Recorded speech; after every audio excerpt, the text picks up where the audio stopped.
दोस्तों, दिल्ली के राजेंद्र नगर से एक दिल को दहला देने वाली खबर सामने आई है। दिल्ली के राजेंद्र नगर में बेसमेंट में एक कोचिंग सेंटर है। इस बेसमेंट में कोचिंग करने वाले स्टूडेंट अचानक ही फंस जाते हैं। दोस्तों, हुआ ये कि जो कोचिंग सेंटर है ये बेसमेंट में बना हुआ है और इस बेसमेंट में पानी भर जाता है। पानी इतना ज़्यादा भर जाता है कि जो स्टूडेंट है बुरी तरह से पानी में फंस जाते हैं। किसी तरह से जितने भी स्टूडेंट थे वो निकल जाते हैं, लेकिन 2 फीमेल स्टूडेंट्स और एक मेल स्टूडेंट, ये 3 लोग उस पानी में फंसे रह जाते हैं।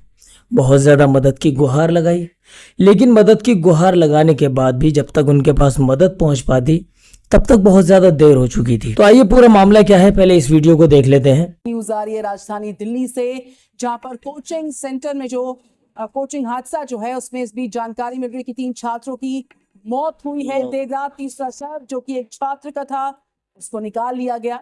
हालांकि जो रेस्क्यू ऑपरेशंस हैं अभी जारी है। शनिवार को भारी बरसात के बाद कोचिंग के बेसमेंट में एक लाइब्रेरी थी, वहां पानी भर गया। इस दौरान वहां पर भगदड़ मच गई, कई बच्चे बाहर भागे, लेकिन 2 छात्राओं की मौत हो गई। एनडीआरएफ, दमकल विभाग की टीम सब पहुंची और फंसे हुए स्टूडेंट्स को बाहर निकाला गया। लेकिन अब खबर जो आ रही है वो ये कि एक और छात्र का शव देर रात बरामद किया जा चुका है। बहुत दुखद, कितनी बुरी कंडीशन है। पानी को देखा जा सकता है कितना ज्यादा पानी भरा हुआ है। बेसमेंट में दरअसल ज्यादा पानी भर गया, उस वजह से जो स्टूडेंट्स उसमें थे मौजूद उनमें भगदड़ मच गई थी। और भगदड़ मचने में अब तक जो जानकारी सामने आ रही है, 3 स्टूडेंट्स हैं जिनकी मौत हो गई है। दर्दनाक यह हादसा, बहुत ज्यादा दर्दनाक हादसा हुआ है। बरसात ज्यादा हुई, उस वजह से पानी भर गया बेसमेंट में। स्टूडेंट्स यहाँ पर पढ़ने के लिए आए हुए थे और चूंकि पानी ज्यादा बढ़ गया लिहाजा भगदड़ वहां पर मच गई। बच्चे ज्यादा थे और पानी भी बहुत ज्यादा भरा हुआ था। इस बीच छात्र जो वहां पर थे उन्होंने जमकर हंगामा किया है। हंगामा करने वाली बात भी है। जिन इंस्टीट्यूट्स में पढ़ रहे हैं वो प्रीमियम इंस्टीट्यूट्स हैं।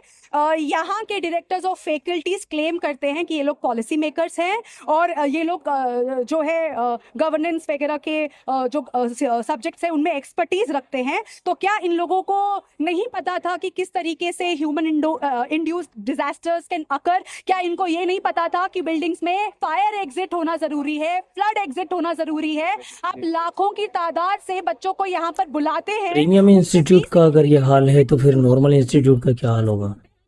बच्चा हमारे देखरेख में सुरक्षित रहेगा। मैं मानूंगा ये पूरी तरह से लापरवाही है। सर, मैं 2 साल से यहाँ रह रहा हूँ। बिल्कुल सही बात। पानी आ जाता है और ये सिर्फ 2 साल से लगातार हो रहा है। सर, आपदा वो होती है जो कभी कभार होती है, एक बार होती है। सर, हम 2 साल से देख रहे हैं ये लगातार हो रहा है। दोस्तों, ये जो हादसा है बहुत ही ज्यादा दर्दनाक हादसा है। स्टूडेंट अपना करियर बनाने के लिए एक कोचिंग सेंटर में जाते हैं, वहाँ क्लास वगैरह अटेंड करते हैं। एक इंस्टीट्यूट, एक कोचिंग सेंटर ऐसी जगह पर बेसमेंट में बना हुआ है कि एक बंदा बता रहा है कि 2 साल से तकरीबन वहाँ देख रहा है कि अगर थोड़ी भी देर अगर वहाँ बारिश हो जाती है तो वहाँ पानी जो है भर जाता है, घुटनों घुटनों पानी आ जाता है। अब ये जो बेसमेंट में बना हुआ कोचिंग सेंटर है, ऑब्वियस सी बात है कि अगर इतना ज़्यादा पानी रोड पर भर जाएगा तो किसी भी तरह से अगर पानी कोचिंग सेंटर में चला जाता है तो वहाँ पर बहुत ज़्यादा प्रॉब्लम क्रिएट हो सकती है, जैसा कि यहाँ पर हुई। क्योंकि एक बात सोचने वाली बात है, जो कोचिंग सेंटर्स वगैरह होते हैं वहाँ पर इलेक्ट्रिसिटी वगैरह तो चालू होती ही है। अगर इस तरह से बारिश हो जाए, बारिश होने की वजह से पानी भर जाए और वो बेसमेंट में भरने लगे और इलेक्ट्रिसिटी वगैरह चालू रहे, तो अगर कोई बंदा पानी की वजह से प्रॉब्लम में ना भी आए, लेकिन वहाँ पर इलेक्ट्रिसिटी चालू होने की वजह से वैसे भी खतरा बना हुआ है।